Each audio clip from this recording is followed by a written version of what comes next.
After 5 years with Nathaniel Sinclair, Sylvia Garner thought their love would lead to a lifelong commitment, but when Nathaniel postponed their wedding, her world began to crumble. At a private club, Sylvia stumbled upon a scene that shattered her heart. Nathaniel down on one knee, proposing to another woman. You've been with Sylvia for 5 years, but now you're suddenly marrying Vivian Hayes. Aren't you afraid she'll be upset? Someone asked. Nathaniel shrugged it off. Vivian is ill. This is her dying wish. Sylvia loves me too much to leave. The whole world knew Sylvia loved Nathaniel to the point of obsession, believing she couldn't live without him, but this time, he was wrong. On the day of his wedding, he told his friend, keep an eye on Sylvia, don't let her know I'm marrying someone else. His friend froze. Sylvia is getting married today too, didn't you know? At that moment, Nathaniel broke down. Chapter Dad, didn't you mention the fiancé you arranged for me as a child has been looking for me? Tell him I'm getting married on the 1st of next month but need a groom. Ask if he's interested. The voice on the other end paused in shock. Aren't you set on marrying Nathaniel? You're already planning the wedding. What happened? Did he do something to upset you? Dad, just help me ask. Alright, as long as you're sure about this, all I want is for you to be happy. Sylvia Garner, eyes red with tears, replied firmly, I will be. She had once loved Nathaniel Sinclair with all her heart, convinced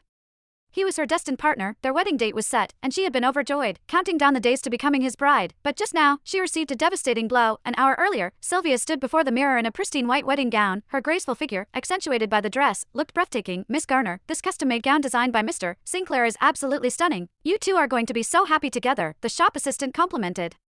But Sylvia couldn't bring herself to smile. Her eyes scanned the room until they landed on Nathaniel, tucked away in a quiet corner near the window. He was on the phone, his expression soft and full of affection. The shop assistant, holding her phone, stepped into Sylvia's line of sight. Miss Garner, there's a call for you. It was from the wedding planning company she had hired. Miss Garner, Mr. Sinclair just informed us there was a mistake with the bride's name. He's requested to change it to Vivian Hayes. Were you aware of this? An indescribable sorrow overwhelmed Sylvia, tears threatening to spill in the next second. Though she already knew Nathaniel had betrayed her, she hadn't expected him to be so shameless. A month ago, when Nathaniel's first love, Vivian Hayes, returned from abroad after 5 years, Sylvia felt a sense of foreboding. Just yesterday, she had gone after Nathaniel to give a tie to him at a private club, but what she witnessed instead was Nathaniel on one knee, proposing to Vivian. Someone asked, Nathaniel, aren't you about to marry Sylvia? What are you going to do about Sylvia now that you're with Vivian? Nathaniel replied nonchalantly, Vivian is sick, and this is her final wish. As for Sylvia, as long as you all keep it quiet, she'll never know, even if she does. She loves me too much to walk away. Snuggled in Nathaniel's arms, Vivian nodded.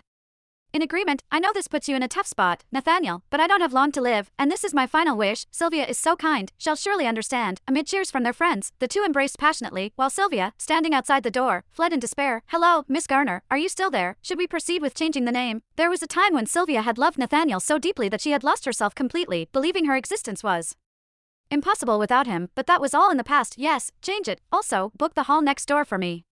He'll transfer the payment shortly, just replicate everything exactly as it is, and remember, update the groom's name too. He'll send you the details later. There was a stunned pause on the other end. Shall we keep the wedding date the same? Yes, keep it as is. Taking a deep breath, Sylvia hung up the phone. Moments later,